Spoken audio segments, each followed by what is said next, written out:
Hola, bienvenido a Los Misterios de Irán. Estamos aquí transmitiendo desde el estudio del LMH. Hoy tenemos a Víctor Quesada, ufólogo de perfil científico.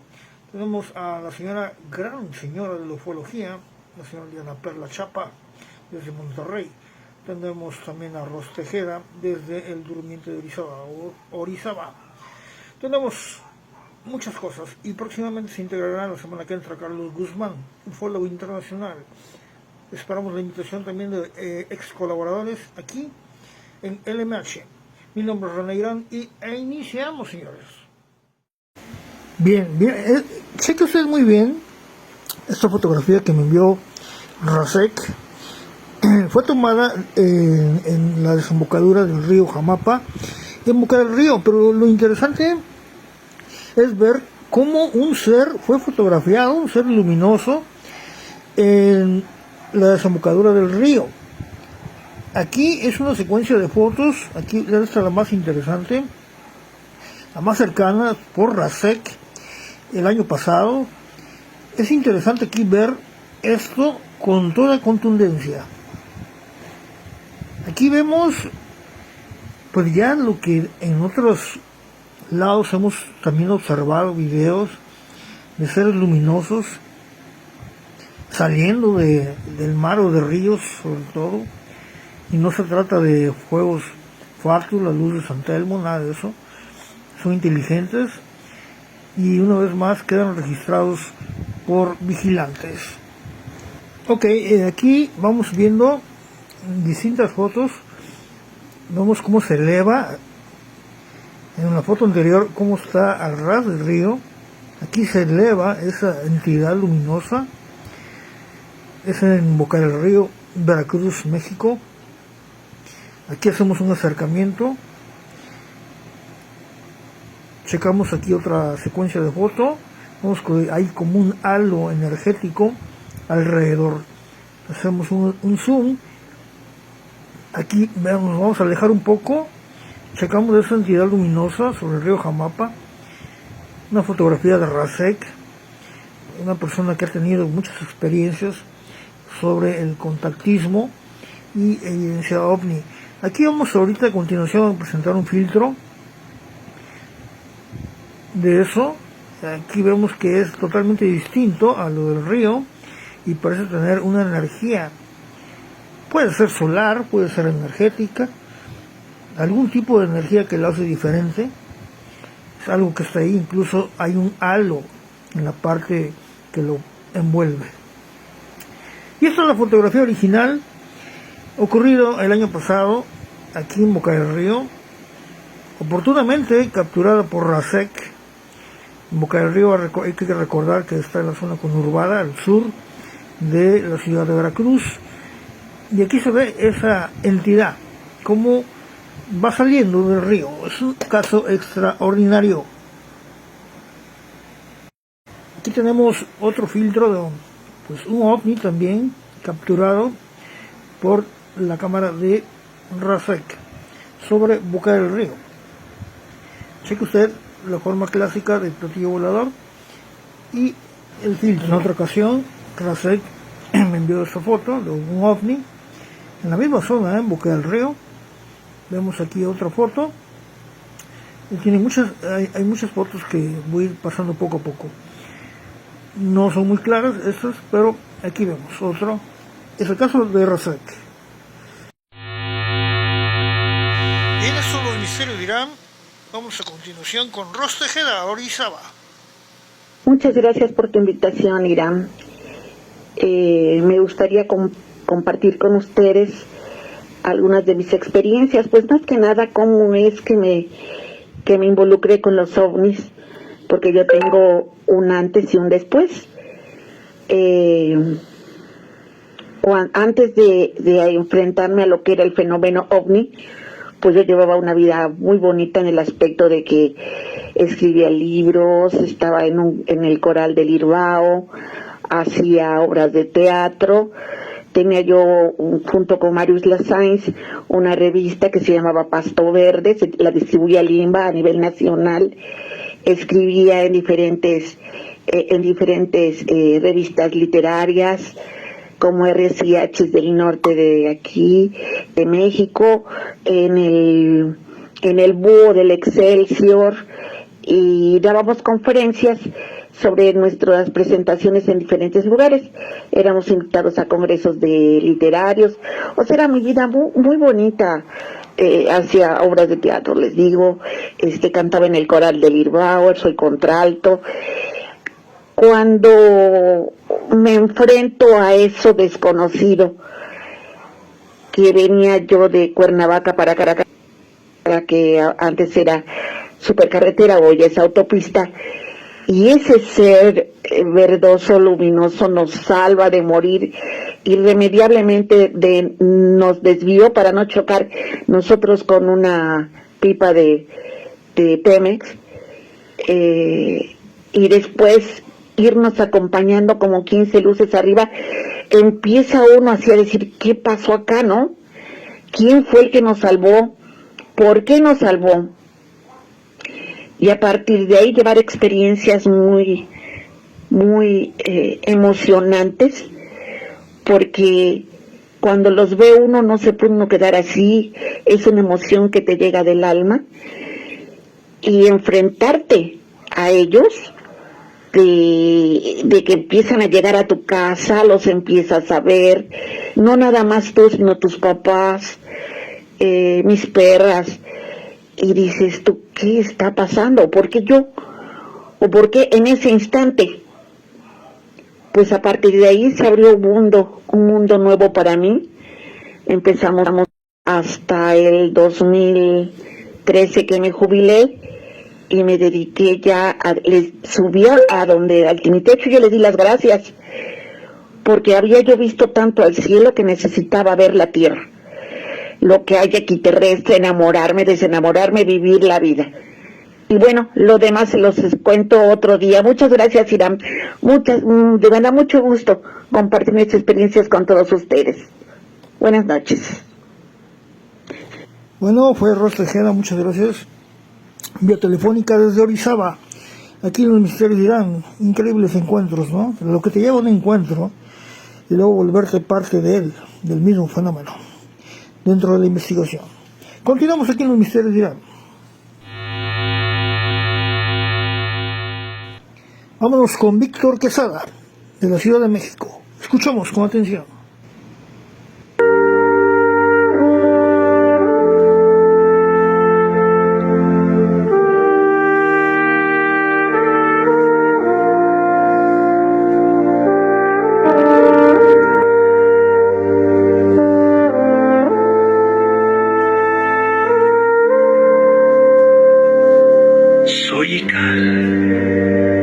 Hablarte no de ciencia ficción, sino de una realidad que ha estado entre nosotros desde antes de que existiera la palabra historia.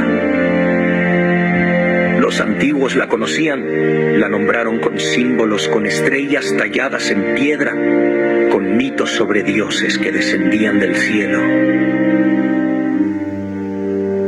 Hoy le decimos ovni, ahora le llaman UAPE, fenómenos aéreos no identificados. Pero lo que verdaderamente importa no es el nombre. Es la pregunta que despierte en tu alma. ¿Estamos solos? La verdad es que nunca lo hemos estado. Durante años he acompañado a buscadores, testigos, científicos y sabios en el estudio de estos fenómenos. Y he visto patrones que no pueden ignorarse, apariciones en zonas arqueológicas, entidades que parecen interactuar con la conciencia, luces que desafían nuestras leyes y símbolos que se repiten desde Sumeria hasta las pirámides mayas. No hablamos solo de naves, hablamos de mensajes. Lo más fascinante es que muchos de estos encuentros no se dan en el cielo, sino en el interior de las personas en sueños, Meditaciones, visiones, como si una inteligencia desconocida nos hablara en el lenguaje de lo profundo. Son viajeros de otros mundos, seres de dimensiones paralelas, fragmentos de nuestra propia conciencia futura, tal vez. Todo eso y algo más. Hoy, en pleno siglo XXI, gobiernos han dado a advertir que algo está ocurriendo. Pero mientras se buscan respuestas allá afuera, yo te invito a mirar hacia adentro. Porque el verdadero contacto comienza cuando dejas de tener miedo y te permites recordar. Recordar que formas parte de un universo vivo, que tu intuición es una antena y que quizá, solo quizá, esta noche, mientras miras el cielo, alguien también te está mirando a ti.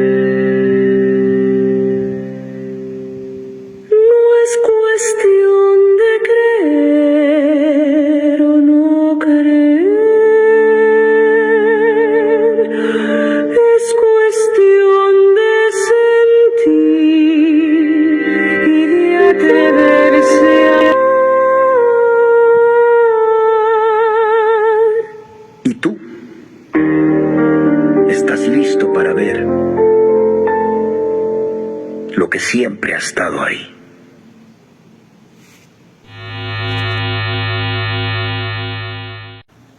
Híjole, es maravilloso, ¿no? Lo que nos acaba de enviar Víctor Quesada.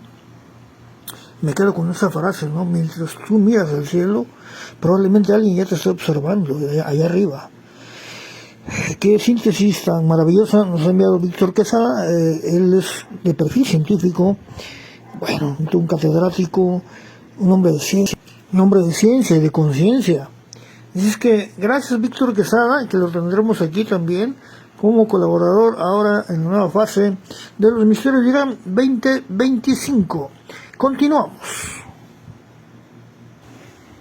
Antes de irnos a Monterrey con Diana Perla Chapa, presentamos algo que me envió Giovanna Poda, que se encuentra aquí en esta foto con el gran Carlos Díaz, contactado de Tepoztlán. Me envió esto Giovanna Poda, chequen, como algo ectoplasmático, no sé, muy fantasmal, como se le puede llamar a esto, ¿no? Es espectral. Estas fotos son tomadas por ella, Giovanna Poda, que se encuentra en Cerdeña, Italia. Me lo envió directamente aquí a los Misterios de Irán. Fuente, Giovanna Poda. Ella ha tenido múltiples abducciones y es considerada como una de las que ha tenido, pues, extracción, les han extraído feto de seres alienígenas. Una cuestión que tiene que ver con las abducciones, y algún día hablaremos un poquito más a fondo de ello. Checamos estas fotografías de Giovanna Poda, muy pocos la han visto. Giovanna Poda, firmado por ella. ¿Qué es eso? ¿Qué es realmente esto? Manifestación alienígena, fantasmal, espectral, de otra dimensión, pero toma esta forma.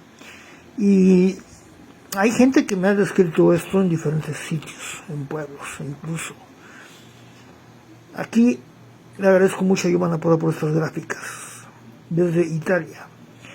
Cerdeña, otra foto, miren esto.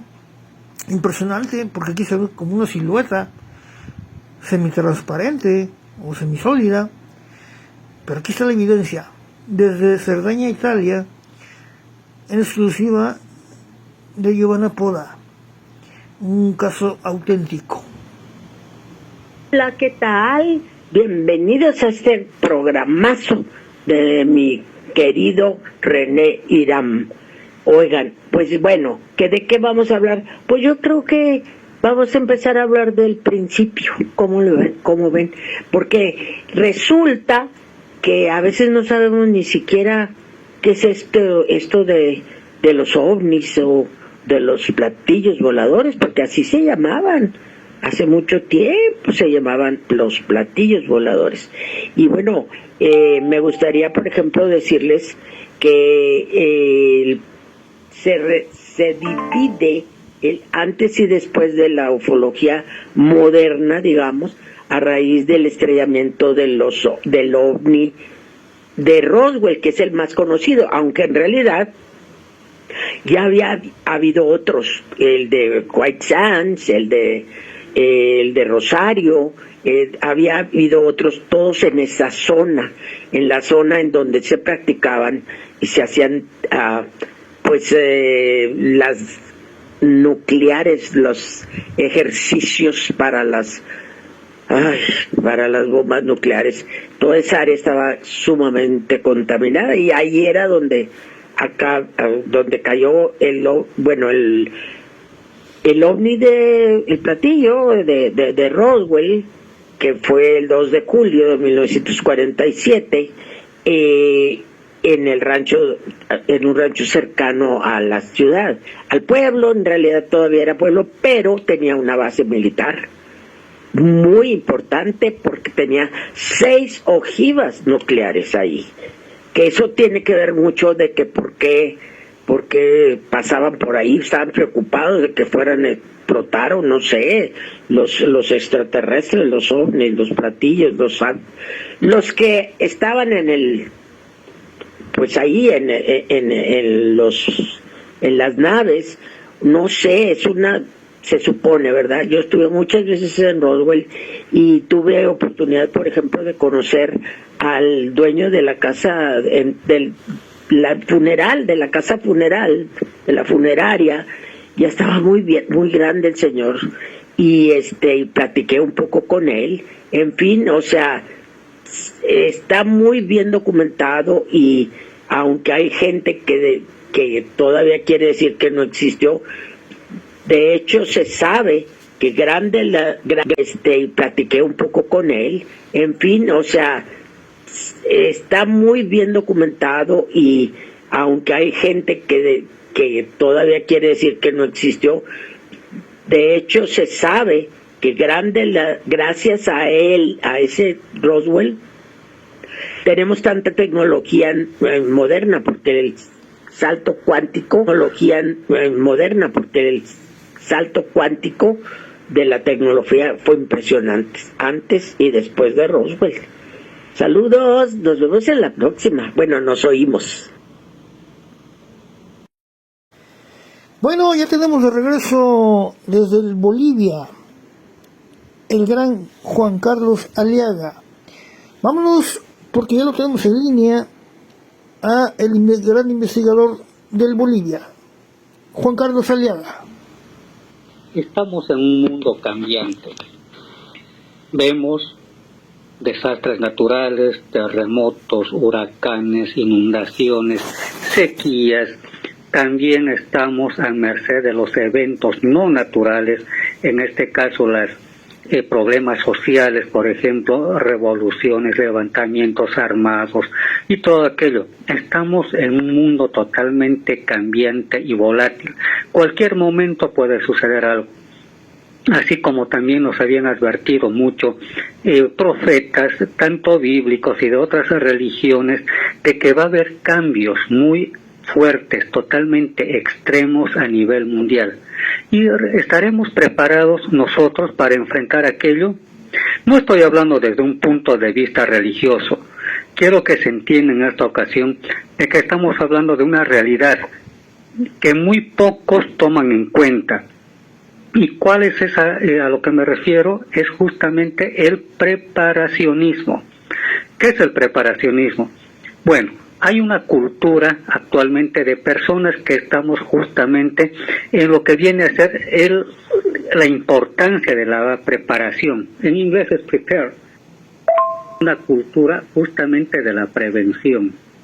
¿Y a qué quiero referirme con esto? Es a lo siguiente.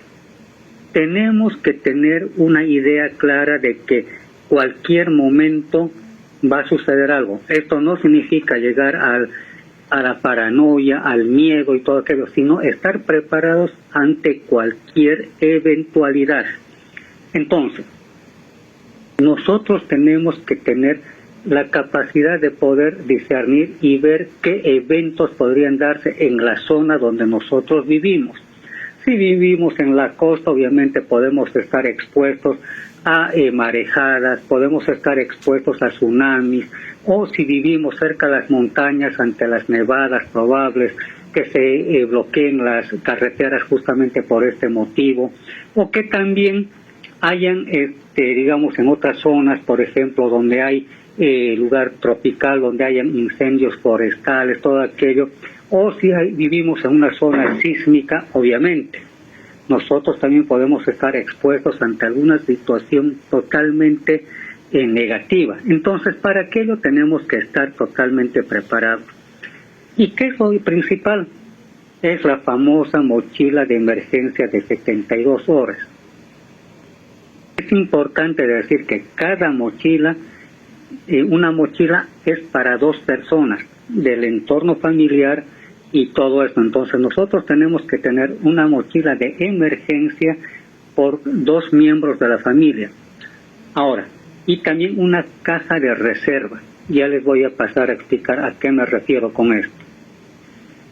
Nosotros tenemos que tener siempre alimentos no perecederos, leche en polvo, estas sopas instantáneas, chocolates, estas barras energéticas, agua, también tener los purificadores, estas pastillitas para purificar el agua, ya también, y si no hubiera aquello, también el cloro o lejía que le llaman en otros países, una gotita por cada 2 litros es más que suficiente para purificar el agua, o sea, ponerle el cloro.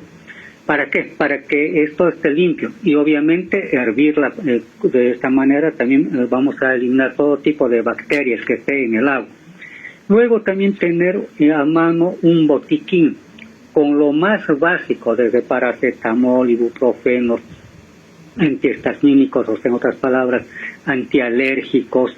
Luego también tener gasas, tener termómetro, tener medicamentos tal vez de uso ya específico de uno mismo, tal vez de algún familiar. Por ejemplo, hay personas que son diabéticas y que ya utilizan la insulina. Entonces, tener un reservorio de esa insulina ahí, o si son hipertensos, tener sus pastillas, etcétera, ¿no? Y si tenemos niños pequeños, obviamente, tener sus alimentos, su leche, y otro tipo de medicamentos si es que están utilizando, o si tenemos ya nuestros abuelitos o abuelitas que estén ahí, también tener sus medicamentos y cosas que para que puedan estar ahí, siempre preparados junto a un familiar. Ahora, también está de moda nuestras mascotas, también tienen que tener sus alimentos. Entonces, tener todo esto bien preparado para, en caso de salir fuera de la ciudad, si es que nos pide defensa civil, salir a un lugar de protección que ya esté destinado exclusivamente. O también, no solamente en caso de desastres, puede que nosotros estemos en carretera y vayamos a necesitar tal vez la mochila de emergencia porque estamos con nuestros hijos, nuestra familia, ahí en el vehículo, y de pronto una lluvia torrencial y no podemos pasar porque están los ríos crecidos, o está, digamos, con alguna cosa, manifestaciones, o tal vez asuntos políticos que pueden suceder cualquier momento en cualquier parte del mundo, o guerras, todo esto. Entonces, nosotros estamos ahí dentro del vehículo o dentro de la casa con esos elementos que había dicho, comida no perecedera, medicamentos y todo esto. Y también la caja que tenemos que tener ahí, para tenerlo dentro de la casa. Hay 2 cosas importantes. La caja de reserva, que lo podemos tener en casa, porque no vamos a evacuar, y la mochila de emergencia se utiliza en caso exclusivo de evacuación. Eso es lo que les puedo comentar, queridos amigos. Soy Juan Carlos Aliaga, para Misterios de Girán Aliaga, para Misterios de Girán, Bolivia. Pues qué razón tienes, Juan Carlos Aliaga desde Bolivia, ufólogo. Tenga usted en cuenta eso, porque hay cada loco que está gobernando, iniciando por el que está en el norte de México, Trump, que se mete con todos los países. Hasta dicen, hay una frase que el cobarde dura, el valiente dura hasta que el cobarde se levanta y no vaya a ocurrir algo, Así es que esto los misterios llegan, señores, desde el Golfo de México, donde todo inició en 1519, pero ya antes había civilizaciones aquí. Mi nombre es René Irán. Vámonos y nos vemos en la próxima. Gracias a los que participaron y la semana que entra Carlos Guzmán. Ya.